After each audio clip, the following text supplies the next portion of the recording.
In the beginning, there was creation followed by destruction. Together they formed the universe and a bunch of other kwamis with it. The sprout of life on Earth allowed for the appearance of new concepts and, in turn, new kwamis. One of the new ones, ambition, refused to blindly follow the two primordial forces' will. He believed their elder status didn't grant them sovereignty over his brothers and sisters. In turn, the black cat and ladybug patronized him, claiming he and the other kwamis were incapable of controlling themselves. When men came into the frame, the two convinced the rest to join them in an existence of servitude, letting a powerful mage bind their essence into artifacts humans would use to obtain great strength and, most of the time, do good in the world. But ambition rejected their authority. It's not that he disliked man, but he wanted to be free, to explore the cosmos, to be unchained. And in a self-righteous act of betrayal, knowing that once bonded, they would no longer hold dominion over him, Tiki and Plag trapped the tiger deep in space, claiming he could only be released if he joined them.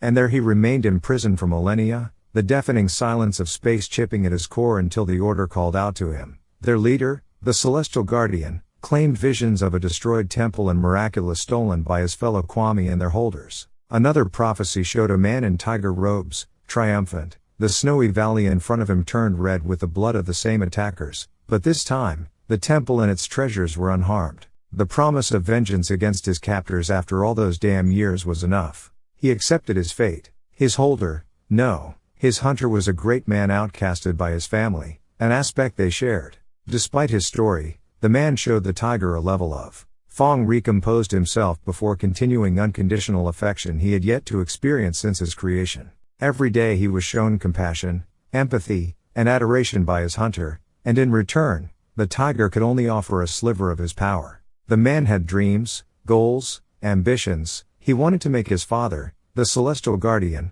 proud, to become a mighty warrior, and most of all, to spend a life with the woman he loved, the holder of the rabbit Miraculous. The reason he'd been forced into exile, for relationships between guardians and holders were strictly forbidden, but for that, he needed to win against the rogue wielders, and ambition swore he would protect him, the only family he had, from those who dared threaten him and his aspirations, a small gesture to counter the unpayable debt he owed. When the day came, the shock in the black cat and ladybug holders was priceless. So many emotions, confusion, disbelief, uncertainty, fear even.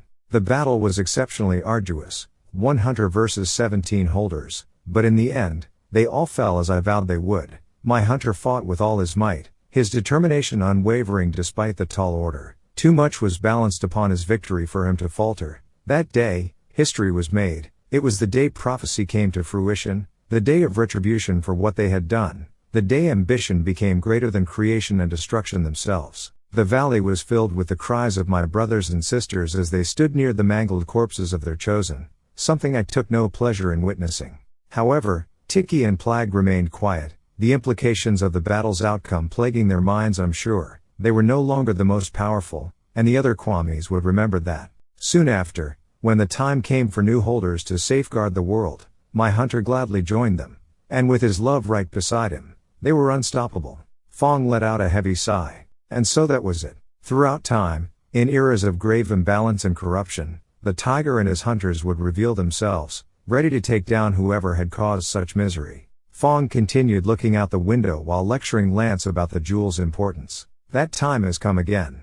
Hawkmoth is a danger to Paris and the world. With the Miraculous he holds, he could wreak unimaginable havoc. That is why the cat and ladybug Miraculous have been given holders. But we can't trust them not to turn on the world like before. He turned around to face his master. That, Lance, is why we must train hard to ensure that. Hey! At some point, Lance fell asleep at his computer desk during Faang's lecture. Grrrrrrr. He floated over to Lance. Wake up, he roared, jolting Lance awake so hard he fell out of his chair. Ugh!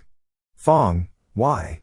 He questioned, dazed and confused. Faang stared him down from the ground. I was explaining something very important. Not that you'd know since you slept through it all. I'm sorry, but you woke me up very early to have this little talk. Fine then, he said in a humph. Lance rubbed his eyes, ready to close them and drift back to sleep, only to be met with the blaring alarm of his phone going off. Faang looked at him. Time for school, Lance. All right, time to start a new day. Footnote: Fluff gave the Celestial Guardian the future visions in his sleep, Knowing the butterfly effect it would create, she is very patient with the big picture outlook on life. Faang does not know what she did.